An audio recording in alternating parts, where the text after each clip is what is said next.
What you sort of take out of it is with these businesses and with these business investments, you don't expect to get ongoing revenue streams from these things. You invest in these things for the long term.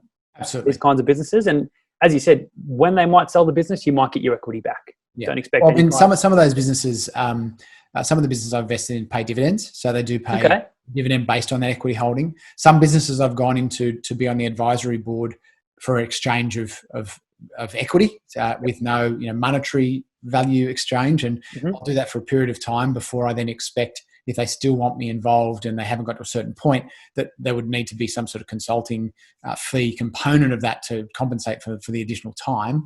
Yeah. But some of them also, pay dividends as they get profitable. A lot of them reinvest the profit back in, because I am backing the person for the long play and backing them to get their ultimate goal and their ultimate outcome.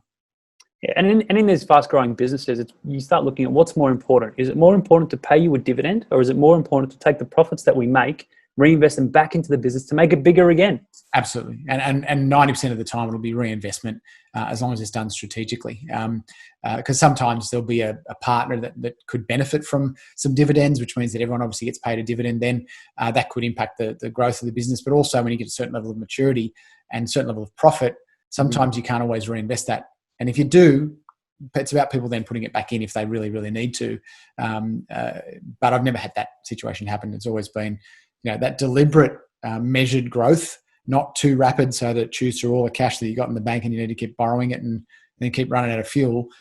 Very deliberate, staged growth and solidifying the foundational pieces of that business as it builds another floor on top, like a building, strengthen the foundation so it doesn't start shaking, and things like that. So.